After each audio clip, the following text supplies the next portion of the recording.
Today we continue with our new class, Halachos of money. And this section and all of them are going to be dedicated, Kiddush Hashem, to Refuah Shlema of our dear Rabbi Yaron Ruven Shlita. His name is Yaron Ben Doris. Also to Refuah Shlema Yehudis Bas Noach, Ariela Ora Bas Ana, Emi Morasi Rachel Bas Brandel, and David Shloma Ben Sandra. And также quick release from prison. Our dear friend Moshe Shmuel Ben Pnina. Talked to him today. It was a complete setup, of course. Baruch Hashem.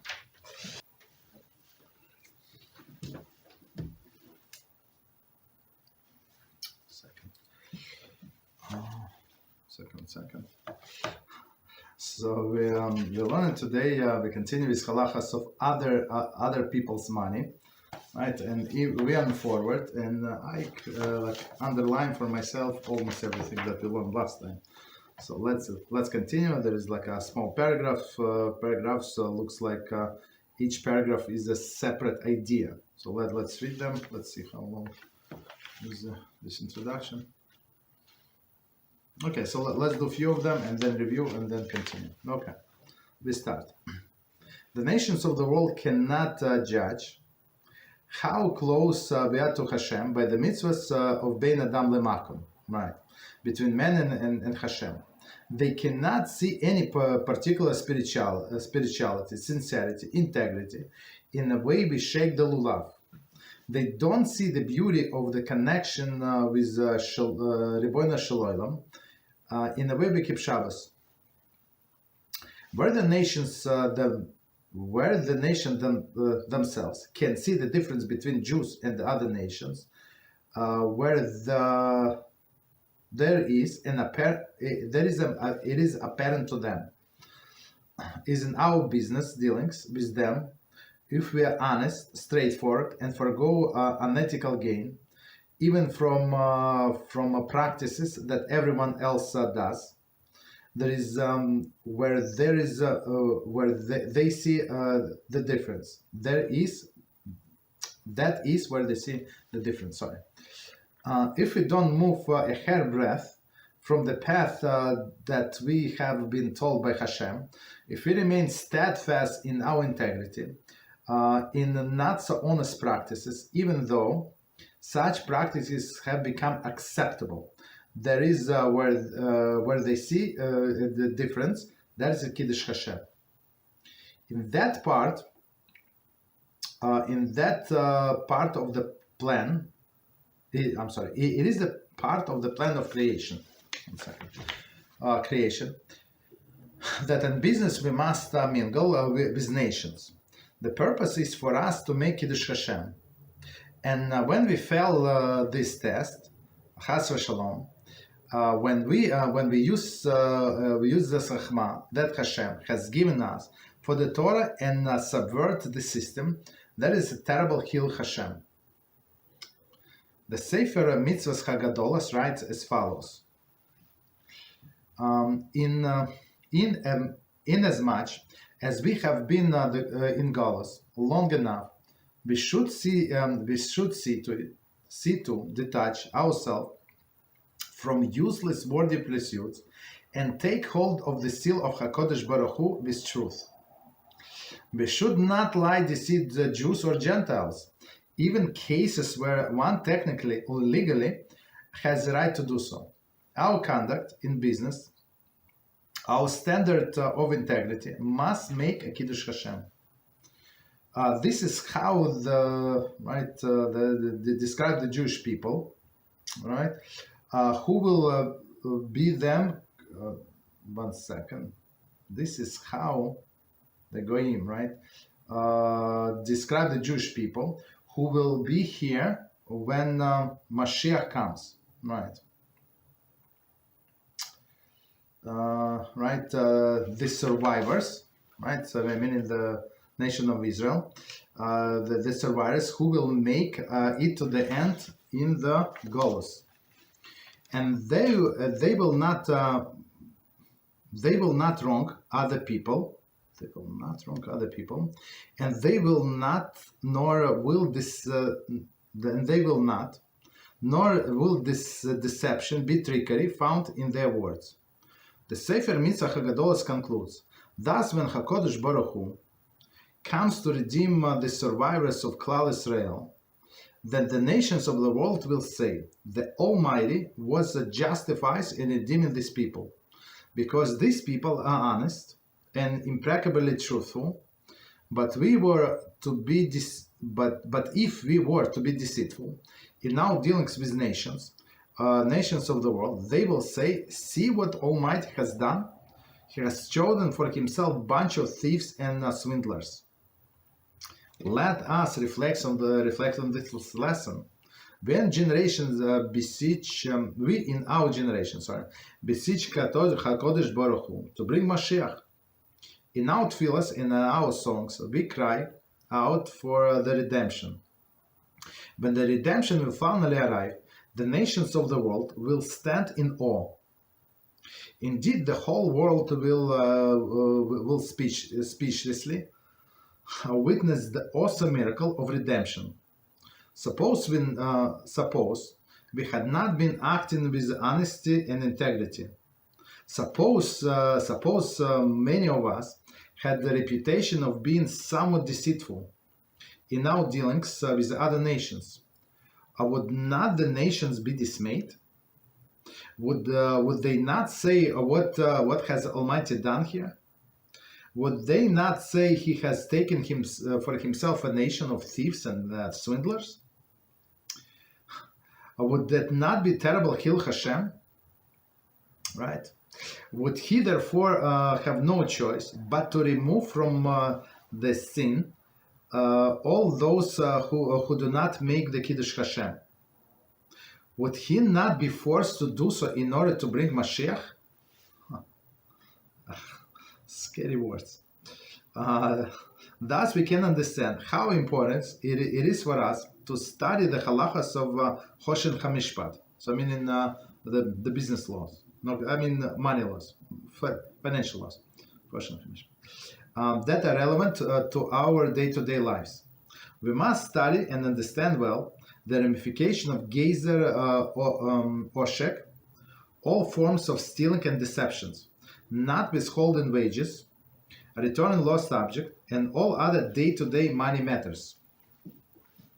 We must put our full trust in Hashem, Yisbarach, to give the parnasa that we need, in a way that He wants us to have it. We must not move the hairbreadth from the path that He wants us to tread, as set forth in the Choshen HaMishpat. And above all, we must desist once and for all with any underhandedness and deceit or in our monetary dealings. We must remain steadfast in our integrity and honesty to the point of making Kiddush Hashem in our business dealings. And then Hashem Yisbarach will say, I disperse you amongst the nations in order to redeem you with awesome miracles, so that my name will be praiseworthy through you. Wow. That's amazing. Matityahu Solomon was written like 20 years ago.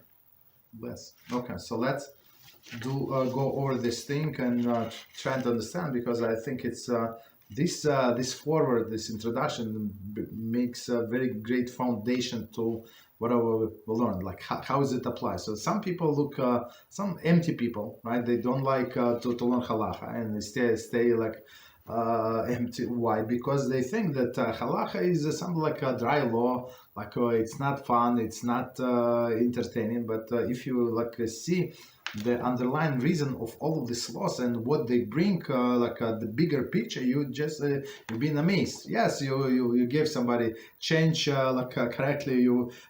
Somebody gave you extra change and you came back and you give them say, so I apologize. You gave me $10, but it was actually you had to give me $2 or $8, whatever you give, and the whole crowd see the right, and this lady at the cash register, she does not make money. Everybody knows these people in the cash register. Unless she's a wife of the owner, she is is a very low paying job. You understand? So for her to at the end of the day, she would need to pay from her own pocket. So now even $2, whatever money is that you save in a person, even though you're not obligated, but you've been a Jew doing a great Kiddush Hashem. Okay. So let's do from the beginning, and we're going to explain Bezras Hashem. Right away. Move the bookmark in order not to forget. Okay, so it says, the nation of the world cannot judge how close we are to Hashem by the mitzvot of Ben Adam Lemakam, right? Between men and Hashem, right? So there are two kind of mitzvot. Ben Adam Lemakam, meaning between a person and Hashem. Makam is a place, like literally the place, but we know that it's between Hashem. And Ben Adam Lachaveiro. Lachaveiro is like between two people. So meaning, yes, if you go to shul and some people like to pray, and they pray with special kavana. It's so somebody asked in my different classes, is it allowed to watch a woman ask if she allowed to come to shul, like even though she's going to pray at home, just to see her husband praying, so she's very proud of her husband. Baruch Hashem. I mean that's amazing relationship. Right, and of course, maybe he's. I'm not doubting her. Yes, he's praising with kavana and very nicely, and singing and dancing and clapping. I don't know what he does there, but the thing is, and these non-Jews don't see that. Right, they don't go to our synagogue. They don't see how much we spend on Shabbos, how we respect our wives, how we respect our children. They see the other side. Right, they see the side that that connects to them, what our business dealings, right? So they cannot judge our closeness to Hashem based on us, our relationship between us and Hashem, right? But they can judge our closeness to Hashem, between us and them, how we treat them in situations where technically, legally, or you can steal, and even everybody does so, like in many cases, you can take somebody to court. Yes, it's possible. You have all of the rights. But if you think about it, if you're not qualified, you have to hire a lawyer. And if you work in person, you would need to take all of these days off to do what? To prove this person guilty and pay you exactly how much. So if you calculate all of this, it's not worth it. And plus all of the aggravation, and you don't know how much lawyer is going to charge, and you don't know if you're going to win the case or lose the case, all of these things. And many times, if person 100% right, so he or she would not take somebody to court. Why? Because of this. It's not worth it. It's not because they forgave that person or they agreed that this person's right. No, because it's not worth it. So meaning, and some people are taking advantage of it. Right, and they cheat people because they know that most likely that person not going to do anything. So meaning that it's empty people without Hashem. So continue. They cannot see any particular spirituality, sincerity, or integrity in a way. We shake the lulav, right? And some people shake the lulav,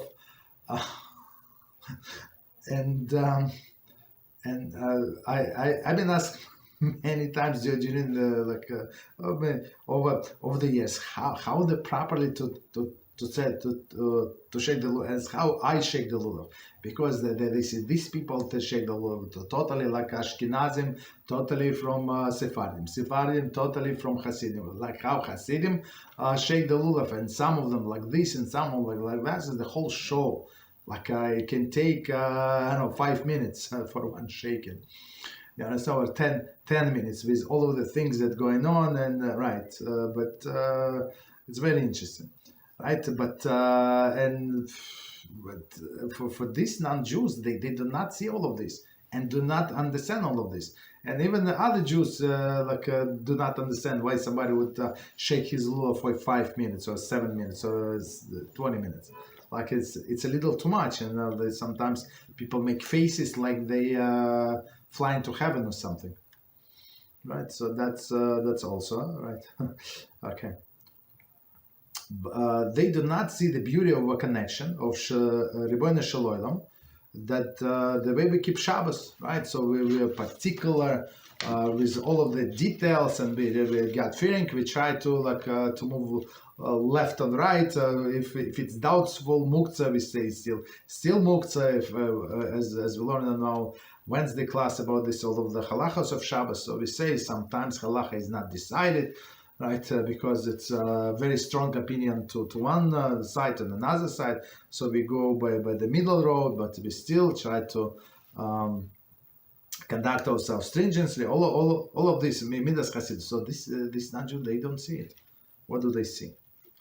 But the nation themselves can see the difference between the Jews and other nations, whether it is apparent to them, it is a business dealing with them. So that's what they see. They don't see all of this, all of the mitzvah that we do by ourselves, without family, without other members of the community in a synagogue. But what they see, how we treat them, how we treat money. If we are honest, straightforward, and forgo unethical gain, even from the practices everyone does, everyone else does, there is where they see the difference. You understand? That's where they see the difference. So meaning where even nobody is going to tell you anything. Like for example, is Amazon. Right? It's such a rich organization, Baruch Hashem. And if you lost package, you just report that it's lost, they're going to replace it. And there are a few times when just recently, I don't know, like maybe a few months ago, we receive a package, and I asked my family, did we order something? I don't remember. Maybe I forgot. Maybe somebody ordered. Okay, so and somehow we open the package and we see that we never ordered this thing. We can use that thing for sure. It's a very interesting thing. No, not very expensive. I mean, whatever expensive. I don't know how much, right? But we could have used it. But then I saw there is no name, so the address was removed. But there was like a barcode. So I called Amazon, right, and I told them I received a package and I by mistake opened. I apologize. I want to apologize, but I want to return what tell me what address. So looks like. Usually with us, sometimes it's like late at night. They would deliver things to our neighbors, and packages of our neighbors they deliver to us sometimes. So it happened to us, I think, last on Shabbos. On Shabbos, they deliver our packages to our neighbors, and neighbors open it, they apologize 100 times, no problem. I mean, there was nothing like no contraband or something, like sugar and some other things, right? That's what we ordered, right? What is it? What do I want to say? Right? But I told them just give me the address. So it's probably one of the close neighbors, one on the first floor, second floor, third floor, whatever floor. Just tell me I'm going to deliver. Like why should I send you back if for me it's exactly 30 seconds, 1 minute, whatever walk, and I'm going to deliver to a person. And I said I can give you this tracking number. Please tell me where this package belonged. And they say no, don't. We cannot do that and stuff like that because of the privacy. And you can keep the package. More than that. So I thought, why should I keep the package? I mean, right? Even though we might have used it. All right, we would find the use of it. And I went to this, I said, you know what? I gave you the number, so just mark it. Don't tell me whose package, I don't care. But if I'm going to give to this delivery guy, will he know? They say, yeah, he has a device. And I came to him and explained the whole situation. Said, I'm Jewish, so we don't do these things. I don't know, I explained the whole situation. The guy was amazed. Usually people don't. If they receive somebody's package by mistake, they just keep it. Go proof. Actually, sometimes they do pictures, and but I don't know. Still, right? Go. He misdeliver, and go ask the other people to return. Usually, people say, "You and your picture," right? You understand? So, right. So the guy was amazed, and so these little things. So what I'm trying to say, these little things makes a big impression on non-Jews.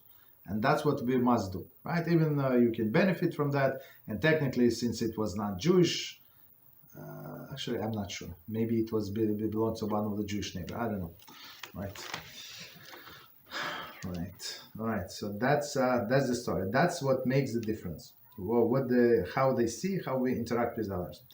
If we don't move the hairbreadth from the path that we have been told by Hashem, if we remain steadfast in integrity, right, in not so honest practices, even though such a practice it becomes acceptable. So even it's acceptable, it's not our business. So I mean, the more acceptable the practice is, and we have to understand that for us is a test. Hashem is running the world. He's in charge of all of the parnosa, and it decided on Rosh Hashanah. So if I take somebody else's package, right, and use the thing, right, I'm not going to get richer. So I mean, I'm going to lose. But in a person's mind, yeah.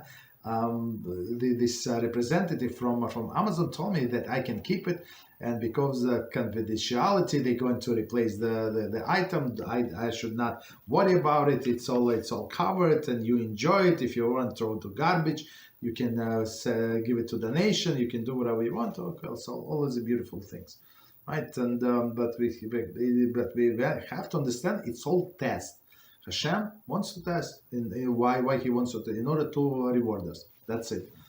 Or, right, and worse for some people, it's going to be stumbling block. Right, especially with acceptable practices. That's where they see the difference. Right, that's Kiddush Hashem. So everybody still do it. Everybody would keep the package, but you don't. You return the package.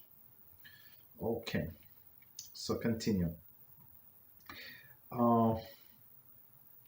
It is a part of the plan of creation. The business that in business we must mingle with the nations. The purpose is for us to make a Kiddush Hashem. So he's very, very clear, very, very simple, right? That like in very simple explanation that part of the creation that we have to do Kiddush Hashem, teach the whole world about Hashem, about the Torah. How you would teach them? Through your actions, so that they see this Jew. He acting differently. He's not like my local Muhammad that is going to do whatever to me. Right? He's Yosef. He's Binyamin. He's different. He's different. He called me and said, you know what? Actually, I found I have a dry cleaner, and you left me. You drop off the suit, and I have a diamond ring or something like maybe your wife left it.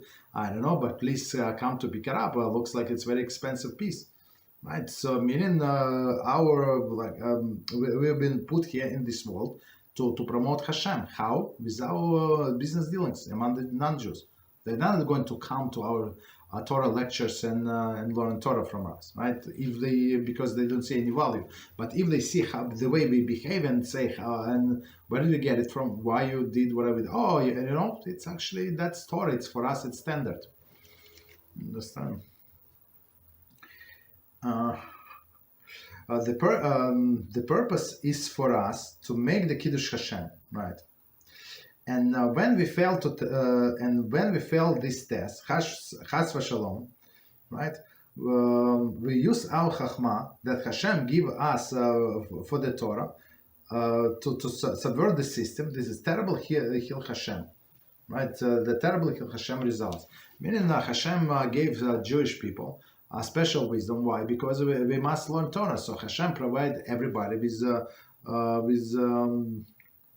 suitable tools, right? So if a person need to harvest the corn or like planted. So I mean, he does not need a lot of chachma. Yeah, maybe he has to understand that it's going to be rain today or in 2 days or something. He must understand the season, but that's it. It's very limited, right?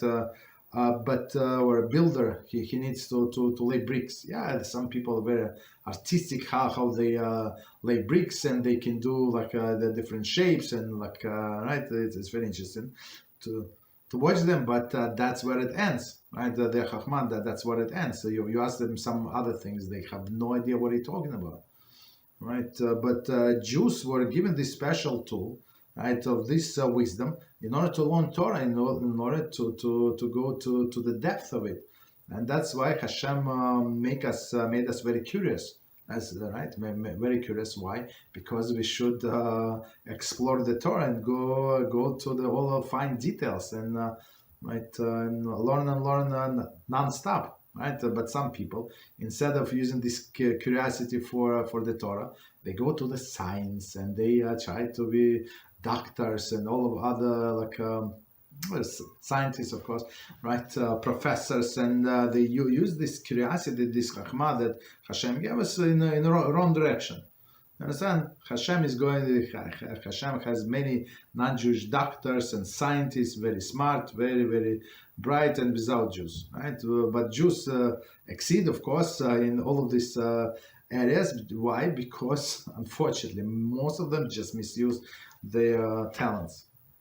Right, and especially when a person misuses their talents in order to gain the system, right? That's the problem. Right? That's a huge problem. 1 second, let me see. Okay, sorry, I thought there is a message popping up. Sorry. Okay. Continue. The Sefer Mitzvot Hagadol. So there are several books. I don't exactly know how many. Maybe 6 or 7 or 10. I don't know. Major works on counting 613 mitzvahs. So some people think that only Rambam counted. No, even before Rambam, there was several works. So one of them, Sefer Mitzvah Hagadol. Right? He writes as follows. So meaning counting 613 mitzvahs. Inasmuch as we have been in Galus long enough, we should see and detach ourselves from useless worldly pursuits. So meaning, right, so some people think that if they try more and work harder, they're going to make more money, right? They're going to be more successful. And we see now exiles, some people, they build up their wealth. And guess what? The time comes and the hosting nation just kicks us out and take everything, right? I had... 1 year we had a guest in our sukkah from Egypt. So he's a young fellow. How long was it? Maybe he was in his 70s, mid-70s when he were in our sukkah. I don't know, maybe 10 years ago. I don't know, 7 years, something like that, right? And so back then, maybe he was in his 20s, right? When all the Jews were forced to leave Egypt, right? And they gave him. He said that his family was doing okay. You can even say rich. They have several pharmacies. I'm not sure how many people in the family, but they were doing okay, right? They have apartments and they have maids. They doing not very rich, but pretty rich, especially compared to average Egyptians, right? And they took everything. This Egyptian took absolutely everything. Gave him $5 each, right? They were not allowed to take anything with them.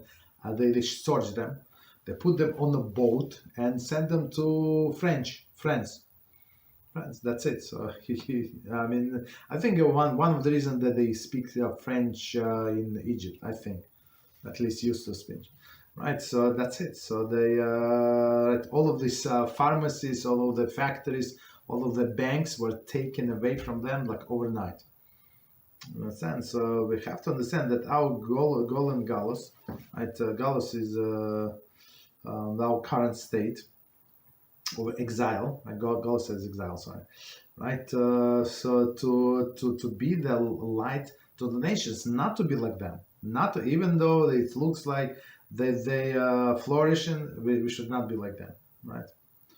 So again, it's in as much as we have been in galus long enough, we should see to detach ourselves from useless worldly pursuits and take hold of seal of Hakodesh Baruch Hu, which is truth, right? So his stamp, his seal, is emetz, and that's how we have to behave ourselves.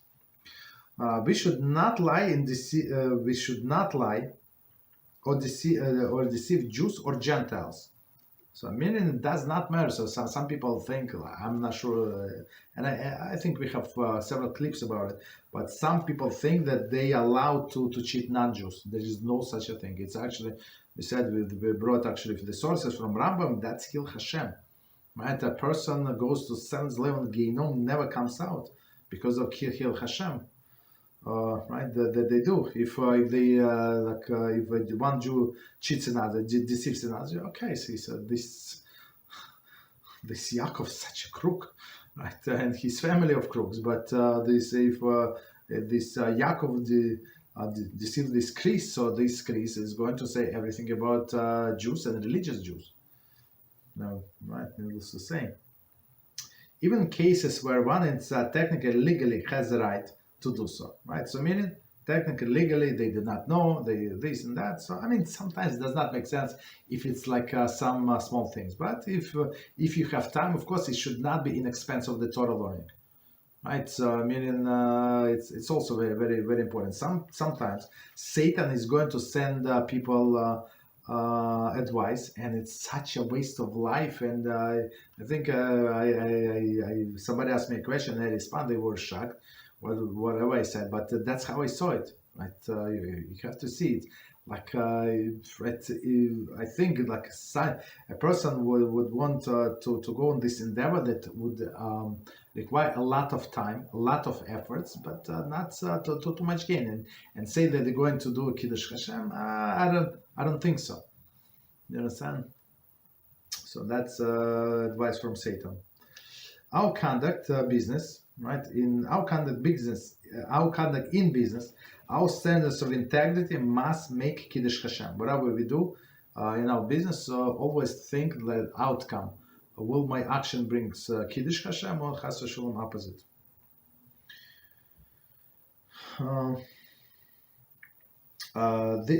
This is how.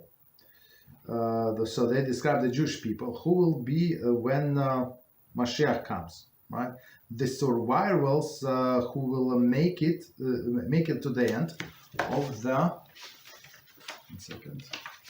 of the galus. So meaning only the honest people, what he's saying, only the honest and truthful people are going to survive in the end of the end, because there would at CSK he's going to explain beautifully. Say, and I never saw it before, right? But that's amazing idea. That it would be so little people left in this world, and this non-Jews see, like if we behave righteously, so say, yeah, of course it's understandable why Hashem chose these people. Oh, look at they're righteous. Of course, there is no doubt about it.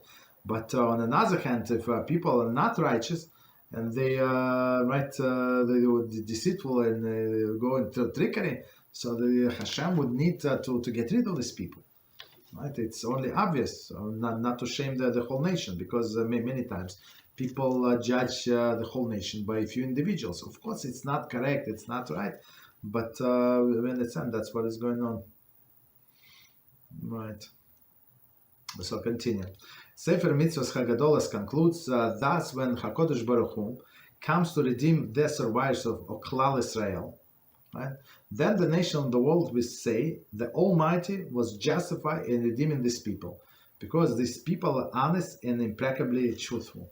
So meaning, if we behave this way, so they would understand, even with their logic, right, that whatever Hashem did was actually just, right? But who else? Like they us is like I mean them for sure. Sure, Hashem would not redeem, right? And I heard had some conversation with some non-Jews, and they say, like, look, I cannot trust. I'm whatever from different nations, right? I cannot trust our own. They're so crook, and they started go off on them and say, look, stop it. It's like I don't need I don't think I need to hear that. So, and then he said that the person said, I only, like, some anti-Semites, I heard it sometimes, but even from in my office, like, people were not anti-Semite, but some of them a little more, a little less, but even anti-Semites would prefer to go to the Jewish doctor.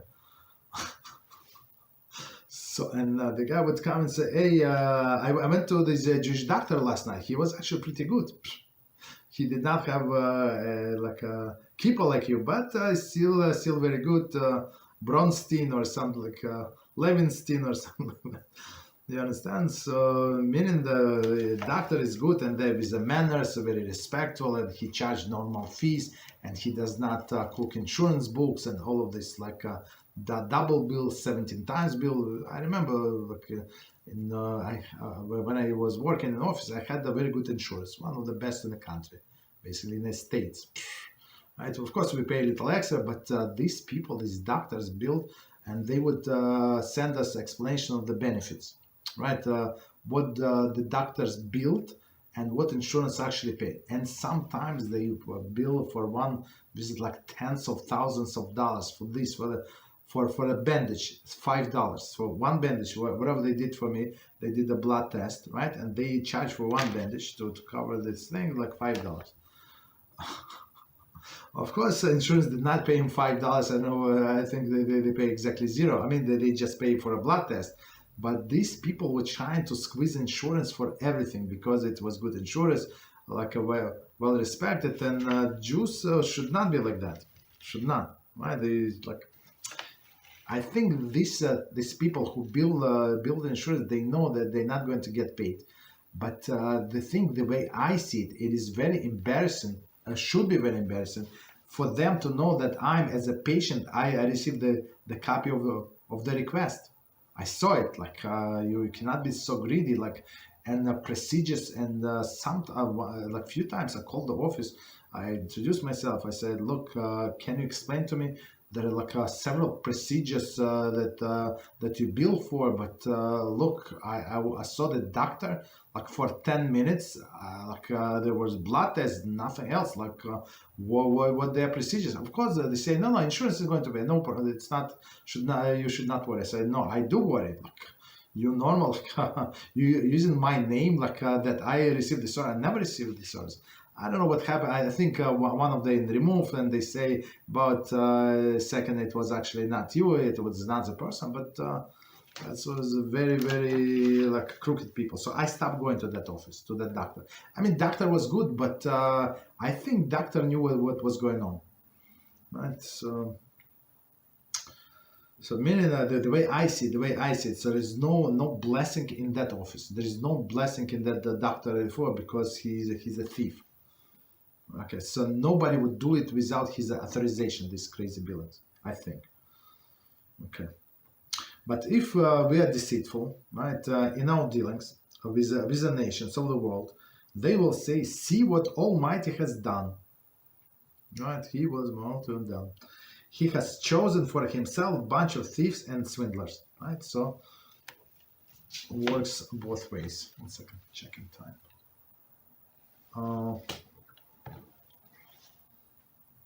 Okay, so let's try to finish. Maybe we do like a few minutes extra, but let's try to finish.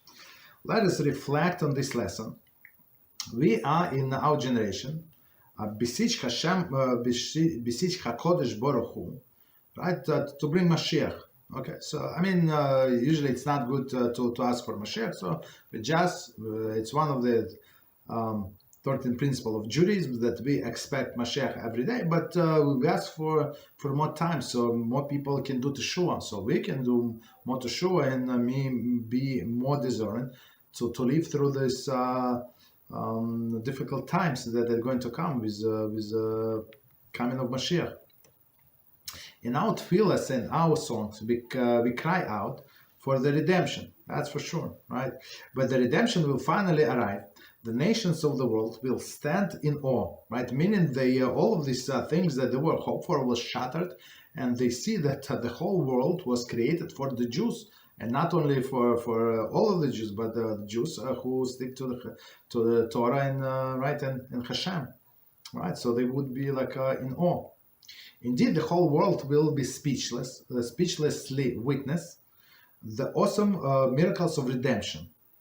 Suppose we had not been acting with honesty and integrity, right? So meaning most likely these people are not, the way I understand, they're not going to survive. They're not going to have merits to survive, but right. But he's bringing the point, right? Suppose we had not been acting with honesty and integrity.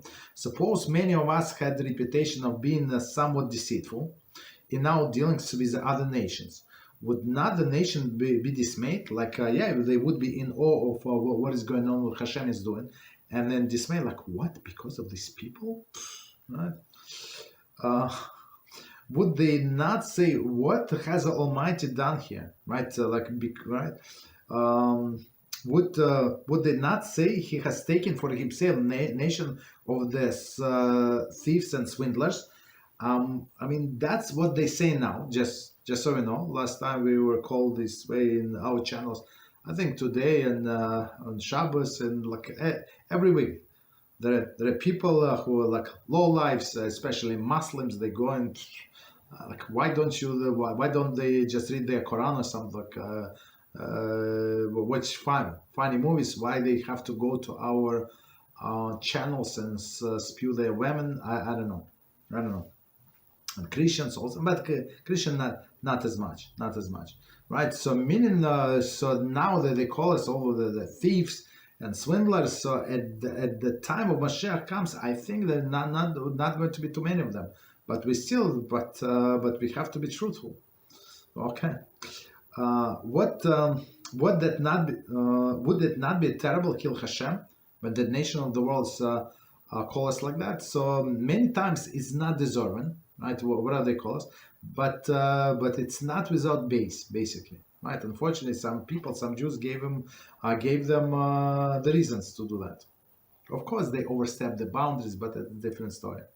What he, meaning Hashem, therefore have no choice but to remove from this from this world all those who do not make a Kiddush Hashem, meaning Hashem said, yes, I need to purify my nation. So all of these people who would bring a bad name to me, right, to the rest of the nation, they should not survive. So I mean, it's only logical, right? Would he, meaning Hashem, not be forced to do so in order to bring Mashiach? So meaning that the nation is going to do Teshuvah, and whoever did not want to do Teshuvah, same is in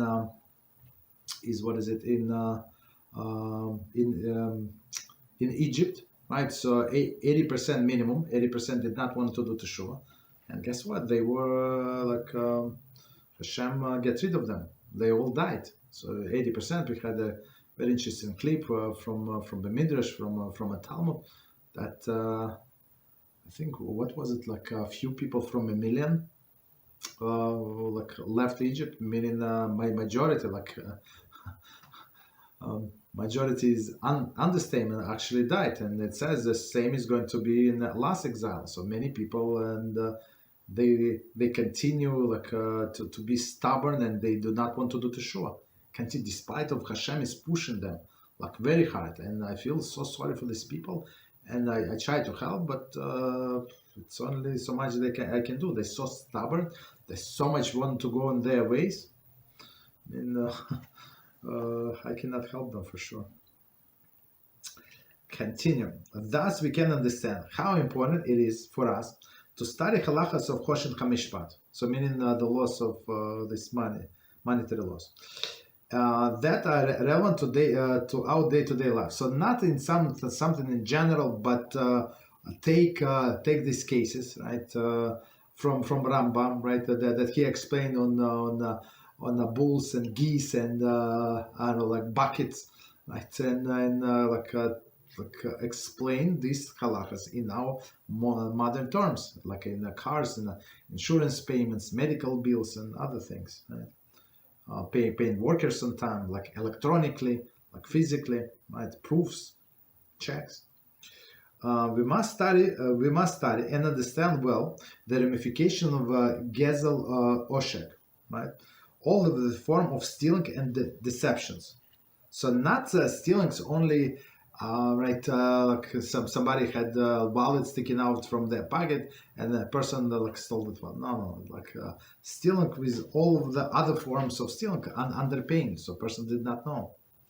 Okay, or they work, but technically they cannot take you to court because of this and that. Okay, not withholding wages, returning lost objects, right? Lost object, and other day-to-day monetary matters. Okay, so meaning not withholding wages, so pay. You don't have to be employers. So somebody did something, some service for you, we have to pay, right? The returning lost objects, right? I'm not sure how much of this we're going to cover, right? And all other day-to-day monetary matters. Okay, we must put full trust in Hashem Yisbarach to give us parnasa that we need in a way that He wants us to have it. So Hashem, it's a very critical sentence, right? So Hashem wants to give us parnasa in very dignified manner, right? Without us to go the thievery and trickery and all of this shady business, right? That's what He wants, and we have to trust in Him that He's going to deliver. And I was talking to somebody today, this person in prison, and right. So I mean, the problem, he did not steal. He did not do, most likely, whatever he did, or whatever they're accusing him to do. I don't know. I was not there, but most likely, according to the Torah law, there is no punishment. He has to go free, according to the Torah law. Right, on all of the things that they try to accuse him. But the thing is, why he was put. So I was trying to tell this person, have to try to understand why you were put in that situation, right? Why? Oh, what's the question? The question is that we know for sure that Hashem brings good things through the deserving people, right? Good news, and bad news for non-deserving people, right? So why you were chosen to by Hashem to be put in that situation? You understand? So that's the story. We must not move the hairbreadth, right? A hairbreadth from the path that He wants us to tread, and set forth Choshen that He tread, that is set forth in Choshen Hamishpat. Meaning, in our monetary law, financial laws, our sages went to all of the possible situations. So sometimes little us, it's not clear how to apply. So Rambam is talking about chickens and how these chickens have to do with my life. I don't sell chickens, I don't buy chickens, right? What should I do? Right? But so meaning we need more modern explanation, what it all means. Okay, and how does it apply to us? Because everything applies to us, nothing new under the sky, right? Continue, almost done. And above all, we must desist once and for all with any underhandling and deceit in monetary dealings. So meaning whatever we do, and right.